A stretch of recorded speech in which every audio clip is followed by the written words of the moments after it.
Hello, I'm John Atack, I'm Sam Atack. and we're going to talk about vulnerability, how it is that people are tricked and charmed into authoritarian groups and relationships. How do people join cults, is another way of saying it.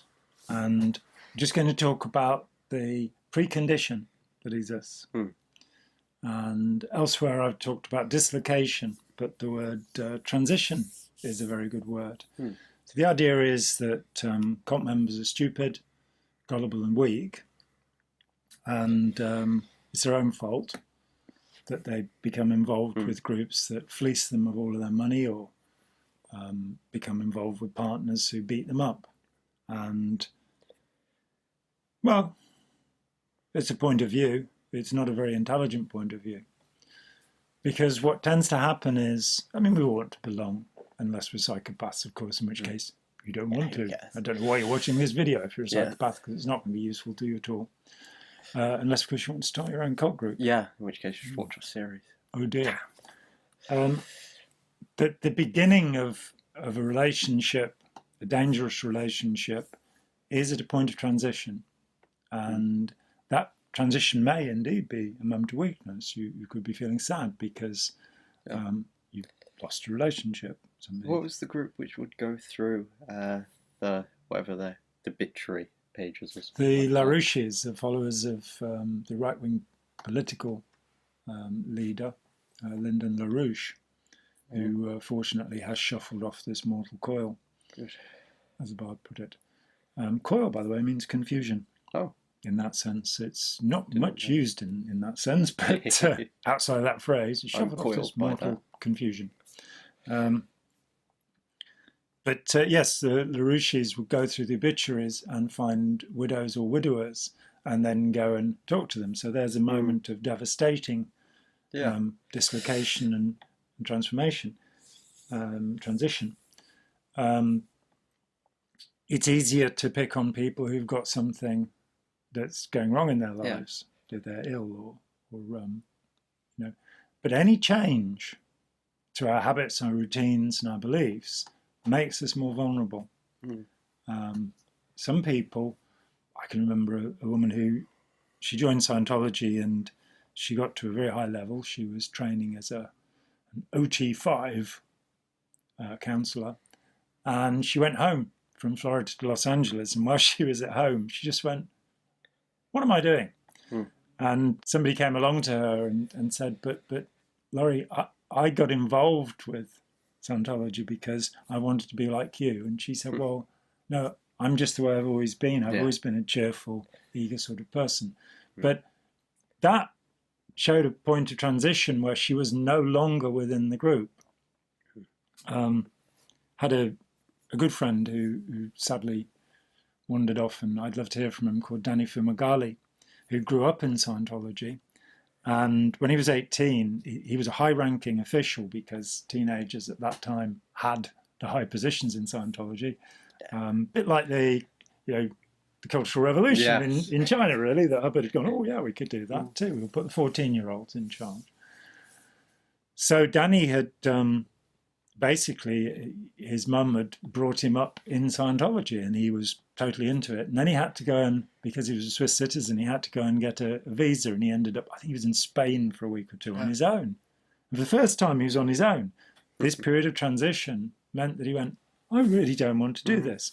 And he became, I think, pretty much the most effective spokesperson against Scientology in the German-speaking world. And was also a wonderful chap, and I miss him a lot. So if anybody out there knows where Danny Fumagalli is, please put him in touch with me. Lovely, lovely guy. So transition dislocation can work the other way. It can take you out of something and put you into something. But I think it's mainly about routine and habit, that we are creatures of habit. And if something changes our habits, then it makes us more likely. So you move to a new town, you take a new job, you meet new people. First year at university, and there are two great periods of vulnerability in life. The first is in your teens, when suddenly you learn infatuation. You can have this gushing sense of happiness about things. It won't last, sadly. It might last a bit. Yeah. But then again, as we go into the last stages of life, somewhere in the 70s, we do become a lot more vulnerable. It's just the way it is that our brain state makes us more vulnerable at those two times. But anywhere along the way, if your life is disrupted or changed, and it can be for the better, you win the lottery and you end up in a total mess. Your life was running along smoothly and you had a job and everything was fine, and now you win the lottery and things go badly wrong. You don't trust any of your friends anymore because you think they're in it for the money. And so vulnerability is a notion that's not necessarily to do with weakness. It's to do with change. This seems very much to apply to the Chinese re-education camps because it's taking them out of their current environment, it's setting up their routines, and oftentimes, as you say, it's targeting the teenagers, right? Yeah. And younger children too, who are taught they're dislocated from their culture, they're dislocated from their language, and they're taught something new. I mean, this comes, the re-education program has a relationship to quite typical methods that are used by armies around the world. We'll cut your hair off and we'll make you stand to attention and we'll put you in a uniform. That there's a transition from your old habits. And for some people, this is probably a very good thing, because if, they were disorganized, it will help them to, be more organized. It allows them to enact change. But if a group can control that, it becomes harmful. It can mean that it leads to obedience, and if you then add amphetamines to that in large quantities, you have the Third Reich, which pretty much ran on amphetamines, which are not very good for compassion in people often. No.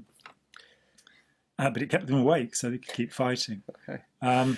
So just that little point, how do people become involved with dangerous groups? Well, because they need to change their lives, because some routine system has broken down, and they are vulnerable to change.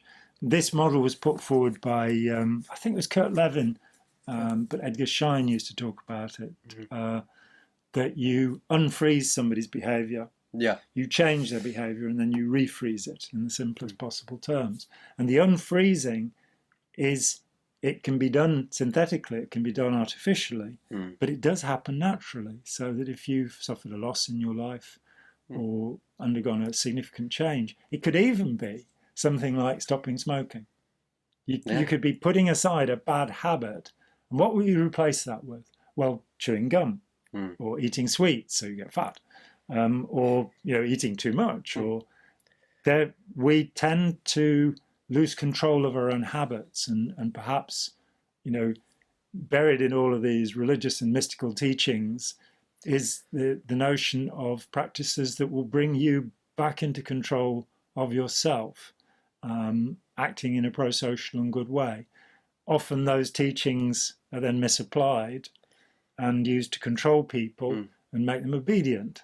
And they can be then, the worst example I can think of is soldier Zen, where with the industrialization of Japan, which happened from the late 1860s onward, Japan went from, having soldiers who carried swords to having one of the most efficient armies in the world in just 50 years. And the transformation in their society was so traumatic, was so extreme, that this new doctrine called soldier Zen crept in, and the idea was obedience to the emperor, which is no part of Buddhism, using the techniques of Zen. And indeed many Zen masters, Roshis, apologized after World War II for their part in training people to act in a brutal, sadistic manner. So, that's a definite black mark for Zen Buddhists there. Yeah. You've got bad karma coming to you for that, I'm afraid. And you will be reborn as a duckling. A duckling. Yeah. Yeah. So called Nigel. And so this has been a very serious talk about vulnerability and transition, and understanding that, we are all of us gullible. And most of all, the person who is right now saying, I'm completely invulnerable, nobody could ever convince me of anything. I'm completely invulnerable. Nobody could ever convince me of anything. And this is the most gullible person in the world today. I believe that. Yes, and that is the truth. And I am John Atack. I'm Sam Atack. We have enjoyed your company, and if you want to have a look at more of my stuff, you can... Well, there are podcasts and things all over the place, actually. Yeah, he even has his own website. Do I? Yeah. Oh yeah, there's an arty type website Yeah. that was abandoned by the webmaster nearly 15 years ago, which has got all sorts of random things on it, called johnatack.com. And thanks very much.